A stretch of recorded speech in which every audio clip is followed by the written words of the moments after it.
Hello दोस्त, मैं सत्यनारायण आपका वेलकम करता हूं अपने यूट्यूब चैनल सुपर 30 पर।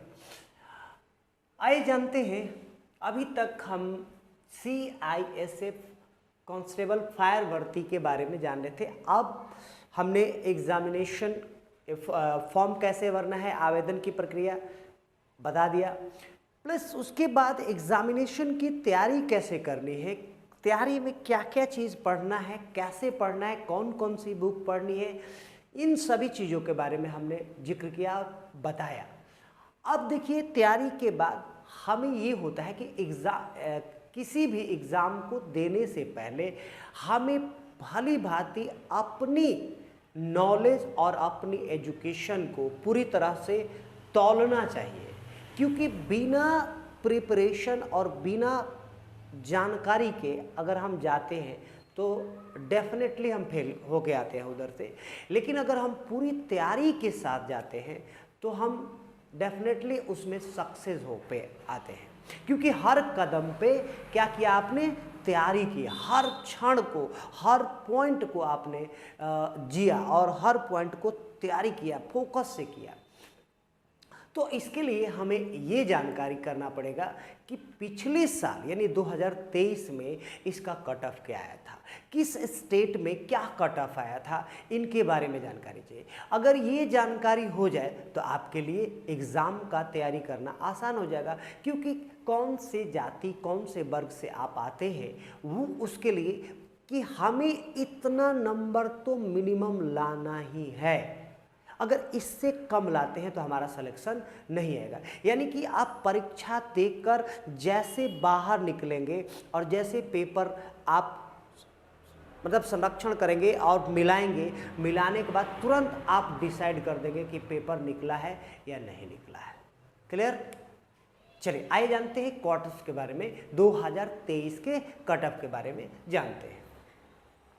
ये इसकी वीडियो जो फॉर्म से रिलेटेड है हमने डिस्क्रिप्शन बॉक्स में लिंक डाल दिया है, और इसकी परीक्षा की तैयारी कैसे करनी है इसकी भी हमने वीडियो डिस्क्रिप्शन बॉक्स में लिंक में डाल दिया है।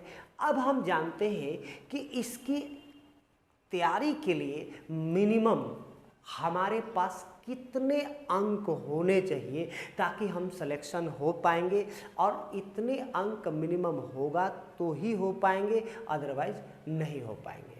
आइए जानते हैं सबसे पहले किस किस स्टेट में किस वर्ग के लिए कितना कट ऑफ आया था।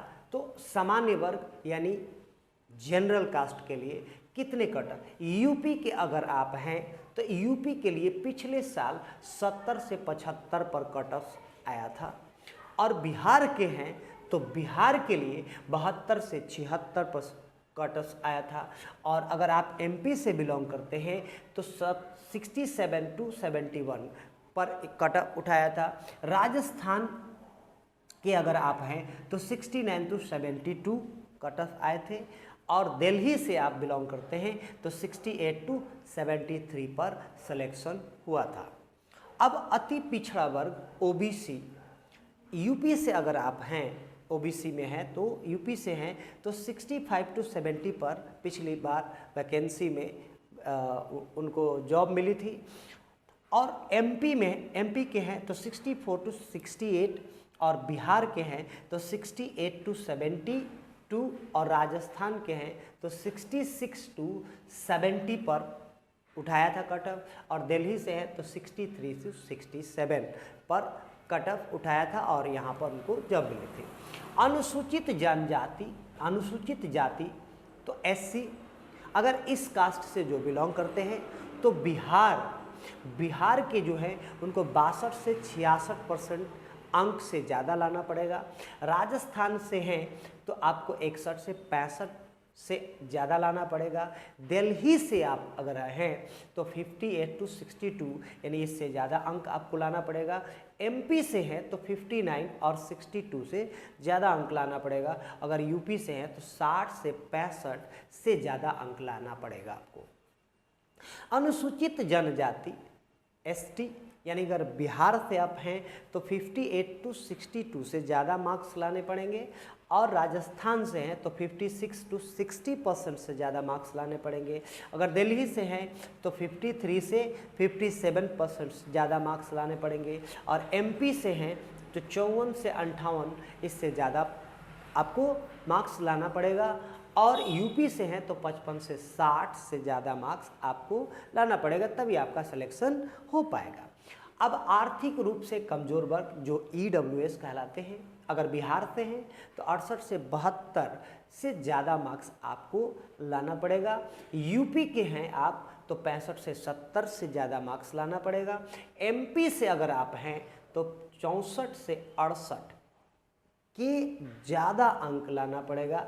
राजस्थान से हैं तो आपको 66 से 70% ज़्यादा नंबर लाने पड़ेंगे। अगर आप दिल्ली से हैं तो 63 से 67 से ज़्यादा मार्क्स लाना पड़ेगा। ये थे 2023 के सभी वर्गों के कट ऑफ्स, सभी कास्ट के वर्गों के कट ऑफ्स थे।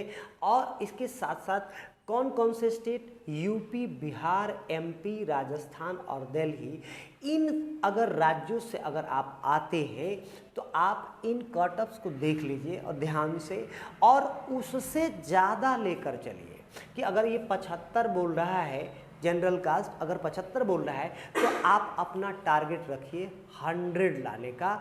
अगर 100 नहीं हुआ तो आप 80 से 85 नंबर अगर लाते हैं तो आपका सिलेक्शन डेफिनेटली हो जाएगा। अब देखिए, आप जैसे एग्ज़ाम देकर निकलेंगे तो एग्ज़ाम देकर निकलने के बाद आप पेपर मिलाएंगे, उसी समय आप ये डिसीजन ले सकते हैं कि हमारा सिलेक्शन होगा या नहीं। क्योंकि देखिए क्या होता है, गलतियों को सुधारने के लिए क्या किया जाता है कि हम पिछली किए हुए गलतियों को देखकर उससे सबक लेते हैं। तो ये पिछले किए हुए लोगों ने इस तरह के कट ऑफ्स है, तो इसको देखकर आप आने वाले भविष्य को आगे और 4 कदम आगे ले जा सकते हैं, ताकि आपको एक ही बार मेहनत में आपको ज़्यादा से ज़्यादा सफलता मिल सकती है। तो ये थी पूरी जानकारी। इस वीडियो को देखें और ज़्यादा से ज़्यादा इस वीडियो को शेयर कीजिए, ताकि उन बच्चों के पास जाए जो एसएससी की तैयारी कर रहे हैं और उनको इस तरह की जानकारी मिलनी चाहिए, ताकि वो पूरी तरह से प्रिपेयर होकर एग्ज़ाम में जाए कि हमें तो इतना % लाना ही लाना है, इतने नंबर तो लाना ही लाना है, तभी सिलेक्शन हो पाएगा, अदरवाइज सिलेक्शन पॉसिबल नहीं है। तो कैसी लगी वीडियो, ये जानकारी दीजिएगा ज़रूर, कमेंट सेक्शन में लाइक कीजिएगा और सब्सक्राइब कीजिएगा, और ज़्यादा से ज़्यादा लोगों को शेयर कीजिए और बच्चों के पास ज़्यादा से ज़्यादा शेयर करके पहुंचाइए, ताकि उनमें अगर इस तरह की, क्योंकि बहुत सारे बच्चे तैयारी करते हैं और तैयारी करने के बावजूद भी नहीं हो पाता है, तो वो बस यहीं पे मार खाते हैं। और कोई नहीं कि बच्चे तैयारी नहीं करते हैं, बच्चे अपनी मेहनत में, हर बच्चा मेहनत करता है, लेकिन मेहनत के साथ साथ कि हमें कितना तैयारी करना है, कितना तैयारी करना है, किस तरह से तैयारी करना है, ये जानकारी ना होने के कारण बच्चे वहाँ पर फेल हो जाते हैं। तो इन तरह की जानकारी के लिए हमारे चैनल से जुड़े और सब्सक्राइब कीजिए और लाइक कीजिए और ज़्यादा से ज़्यादा वीडियो को शेयर कीजिए। बहुत बहुत धन्यवाद।